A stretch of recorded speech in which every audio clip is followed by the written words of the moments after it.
الرحيم الحمد لله رب العالمين نحمده ونستعينه ونستغفره ونستهديه ونتوكل عليه أشهد أن لا إله إلا الله أشهد أن محمدا عبده ورسوله اللهم صل وسلم على سيدنا Muhammad wa ala alihi washabihi ajma'in. Melanjutkan insyaallah pembacaan kitab buku Bulughul Maram yang nomor 2. Wa an Abi Sa'id Al-Khudri radhiyallahu anhu qala Rasulullah sallallahu alaihi wasallam innal ma'a tahurun la yunajjisuhu syai'un akhrajahu thalathatu wa sahahahu Ahmad. Dari Abu Sa'id Al-Khudri radhiyallahu anhu, Rasulullah sallallahu alaihi wasallam bersabda, sesungguhnya air adalah suci dan menyucikan. Sesungguhnya hakikat air adalah suci dan menyucikan. Tak ada sesuatu pun yang membuatnya la yunajjisuhu syai'un. Tidak ada sesuatu pun yang membuatnya najis. Diriwayatkan oleh 3 imam dan dinilai sahih oleh Ahmad. Hadis ini kata para ulama mempunyai sebab urut, itu ketika sahabat bertanya kepada Rasulullah SAW tentang sumur bida'ah, yaitu sumur yang banyak di dalamnya potongan-potongan kain oleh wanita-wanita yang haid, dan juga menjadi banyak di dalamnya itu bangkai-bangkai anjing dan yang busuk-busuk. Kemudian ada orang menyangkal, kok bisa gitu? Kenapa di dalamnya banyak bangkai-bangkai? Masa sahabat membiarkan hal begitu? Masa sahabat membiarkan wanita membuang potongan kain haid itu ke dalam sumur? Maka jawabannya adalah bahwasanya sumur itu sebelum Rasulullah, para sahabat yang pindah ke sana, sumur itu sudah ada. Sumur itu sudah ada sejak zaman jahiliyah lah, gitulah bahasanya. Dan juga sumurnya itu memang munhadirah, kalau bahasa Nuruddin Itir itu, Syekh Nuruddin Itir nurun ke bawah gitu, di bawah. Jadi ketika orang buang dia itu mengalir ke sana. Jadi bukan sengaja gitu, diletakkan di sana gitu. Dulu sebelum dibangun dengan bangunan di sumur itu, saya melihat langsung kata keterangan Syekh Nuruddin Itir. Jadi sahabat tidak sengaja, tidak langsung memang dari dulu memang sudah ada gitu kotoran-kotoran, potongan darah haid, maka bukan sahabat kotor, tidak, waliyadzubillah. Nah, maka oleh karena itu para sahabat bertanya, maka kata Rasulullah sallallahu alaihi wasallam,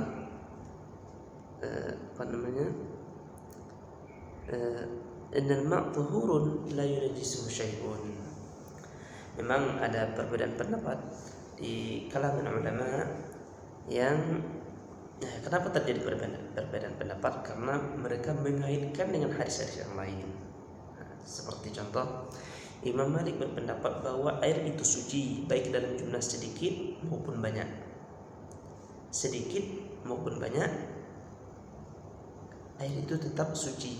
Air yang terkena najis, air yang dihukumi najis apabila salah satu sifatnya berubah, warnanya, rasanya, baunya.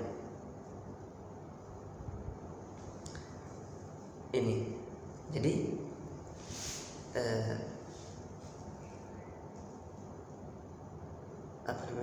kalau berubah baru najis.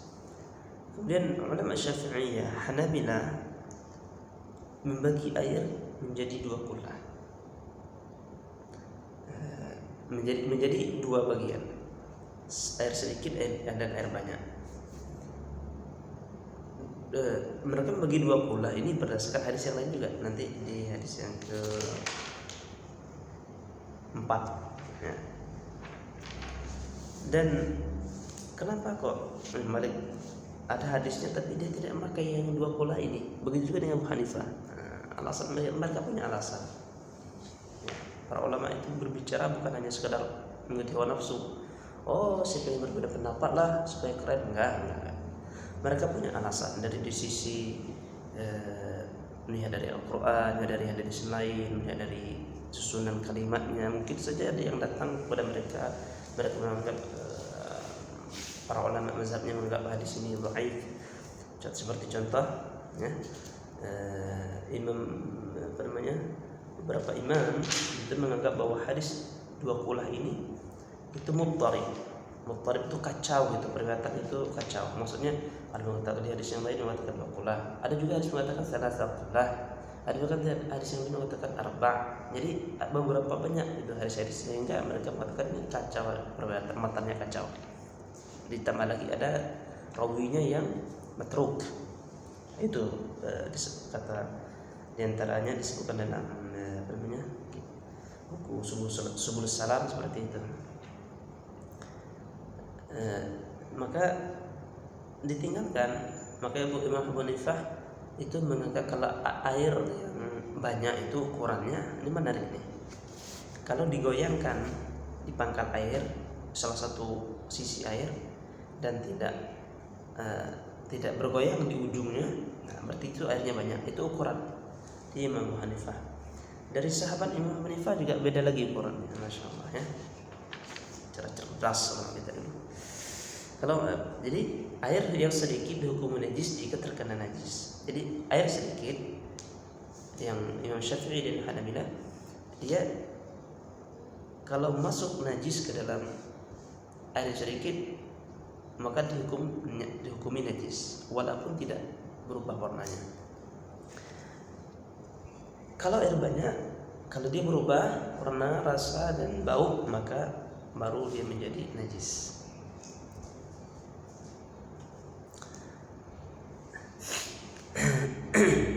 Abu Sa'id Al-Khudri, ya kita sedikit mengenal Abu Sa'id Al-Khudri, yaitu Sa'ad bin Malik bin Sinan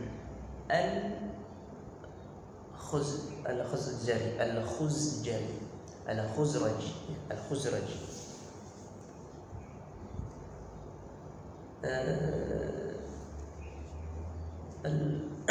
Al-Khudri itu nama tempat ya, nama daerah Ansar di Madinah. Dia termasuk orang yang menyaksikan bai'ah di bawah Syajaratul Ridwan. Ini Abu Sa'id Al-Khudri banyak hadis beliau radhiyallahu anhu. Kemudian ini sebenarnya 5 hadis ini saling berkaitan. Hadis ketiga dua kulah itu diukuran sekarang, kalau dikilokan ya, kalau kita lihat di beberapa keterangan itu 204 kilogram. Kalau mau digramkan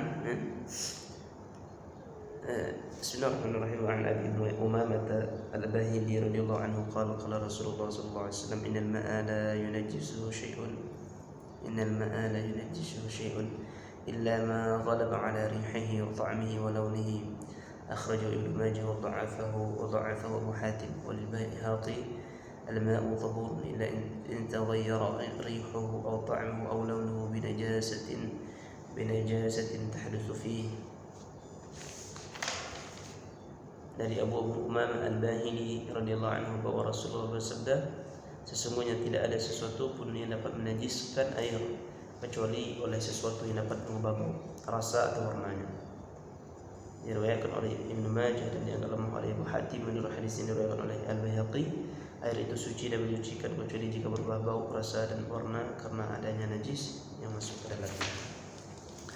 Jadi ulama bersepakat jika air terkena najis yang kemudian mengubah salah satu sifatnya seperti warna, bau, rasa, maka dia akan najis. Ya. Air sedikit sudah dianggap najis kalau yang kena itu walaupun tidak mengubah rasa, bau dan warna. Dan sedangkan ini yang Al-Baihaqi illa an taghayyara rihuhu aw ta'muhu aw launuhu, ada yang di atas illa ma ghalaba ala rihihi wa ta'mihi wa launihi. Para ulama menilai bahwa teks hadis ini dianggap lemah. Jadi mengaitkan berubah rasa, warna dan bau ini hadis ini dikaitkan dengan berdasarkan ijma ulama. Jadi ulama berijma sepakat bahwa kalau airnya yang tiga ini berubah dengan salah satu tiga ini maka dia menjadi najis. Ini dengan ijma para ulama ya. Karena mereka yang beralasan karena yang mengatakan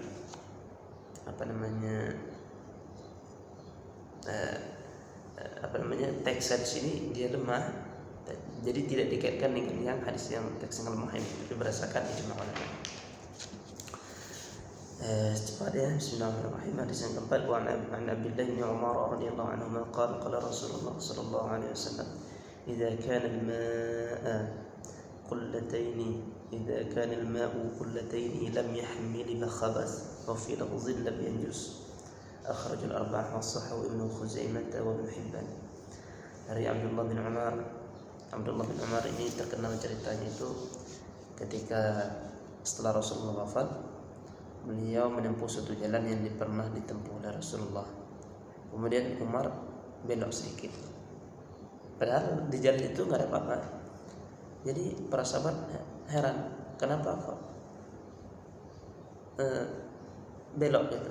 Kan tidak ada apa-apa situ. Ya dulu sih pernah bersama Rasulullah di jalan, waktu dia jalan di sini dia belok. Jadi saya sekarang ikut apa yang dilakukan Rasulullah. Itu saking ikutnya itu. Ya padahal mungkin saja waktu itu ada duri, mungkin saja ada batu sehingga Rasulullah belok ya. Tapi ketika sebab itu nggak ada lagi, bisa saja lurus, tapi enggak. Ibnu Umar tetap dia belok juga. Begitu juga Ibnu Umar ini ya begitu terkenal orang yang saking teguh kokohnya gitu, mengikut apa yang dilakukan Rasulullah. Mungkin bisa saja itu bukan syariat, tapi dia tetap ikut. Yang penting ikut, namanya ke Rasulullah baik, itulah intinya. Dan kalau tidak salah, beliau ini di akhir hayatnya itu buta matanya, karena beliau berwudu, dia ingin memasukkan air itu ke dalam mata, khawatir tidak sah gitu. Nah ini ijtihad beliau ya, radhiyallahu anhu. Orang yang Islam di Mekah dan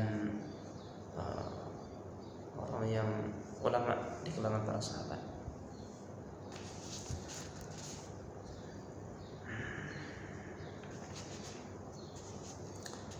Jadi ini merupakan jawaban dari pertanyaan sahabat yang bertanya bagaimana air yang di padang Sahara, itu air di padang Sahara di dataran rendah dari sungai. Kemudian Rasulullah jawab ini, apabila air sudah mencapai 2 kula ya, kotoran tidak mengandung najis. 2 kula kotoran, dan maka najis, maka ia tidak membawa bahkan apa menurut najis itu dengan sendirinya. Kalau dia 2 kula masuk najis ke dalam air yang banyak, yang 2 kula atau lebih, maka dia tidak menajiskannya, artinya tetap suci. Jadi inilah yang dijadikan oleh Imam Syafi'i dan Imam Ahmad sebagai dalil. Begitu juga air sisa hewan ya, sisa hewan buas atau hewan ternak yang sering dihukum najis karena hewan-hewan tersebut biasanya suka nyelam, kencing makan di dalamnya.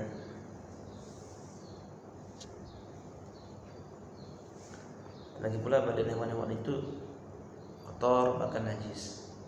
Jadi kalau dia airnya sedikit, ketika hewan di sana minum mungkin bisa jadi mandi, maka dihukumi dengan najis, kecuali dia air yang lebih dari 2 kula. Wallahu a'lam.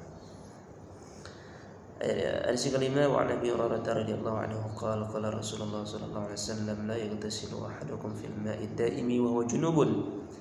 Dari Abi Hurairah, la yaghtasilu ahadukum fil ma'i daimi wa huwa junubun.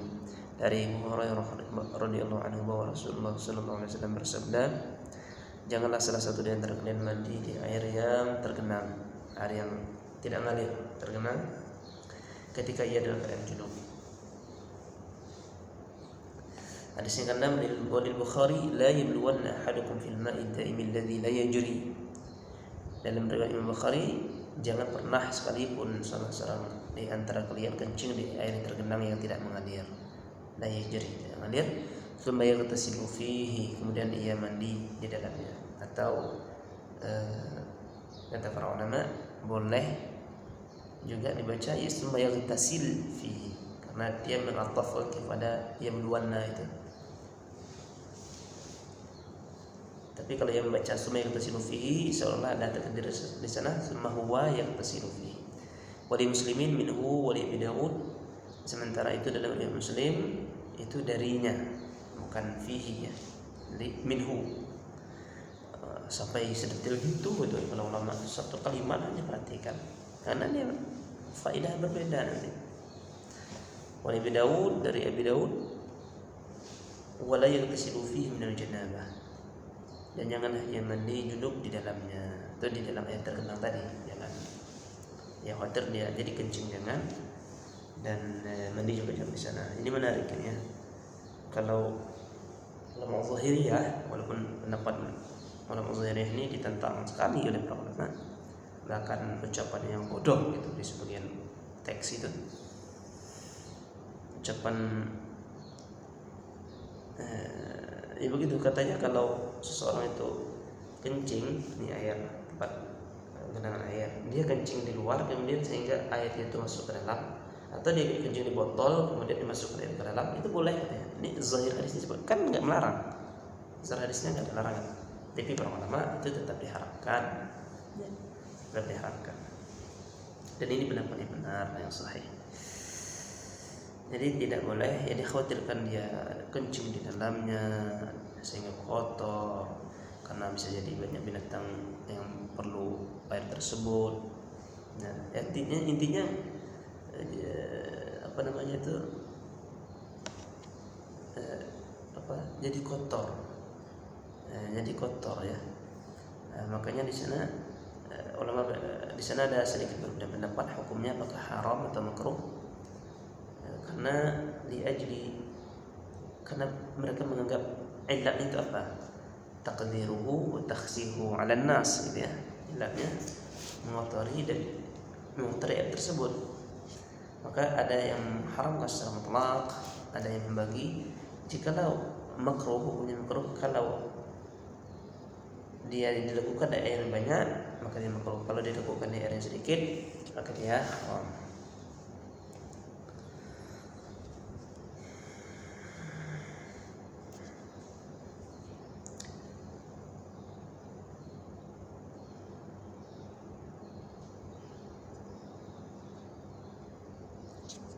Kalau dalam keterangan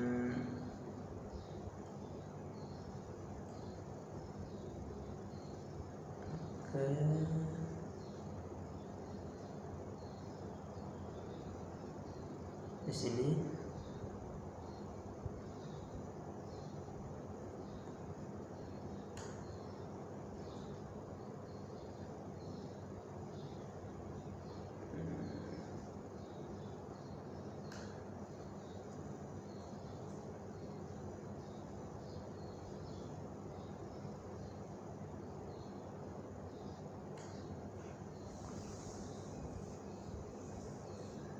fihi minhu. Wah, di sini ada yang keterangan menarik juga nih.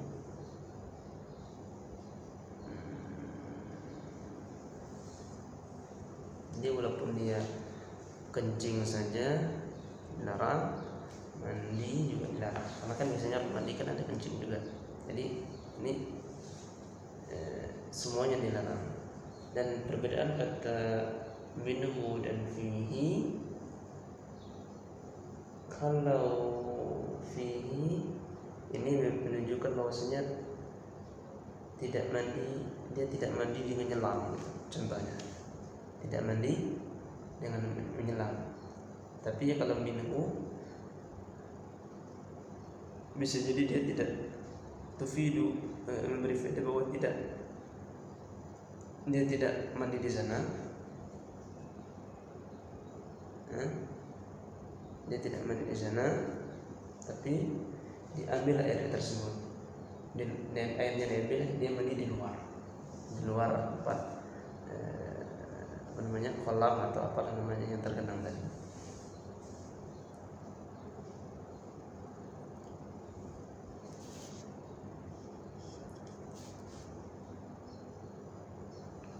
Allah a'lam bishawab. Ya, keterangannya jauh, tidak berbeda jauh.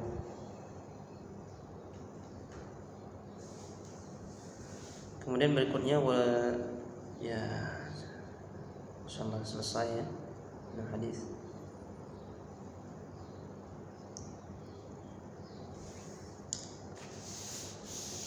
Wallahu a'lam bishawab. Subhanakallah wa bihamdika asyhadu an la ilaha illa anta astaghfiruka wa atubu ilaik. Assalamualaikum warahmatullahi wabarakatuh.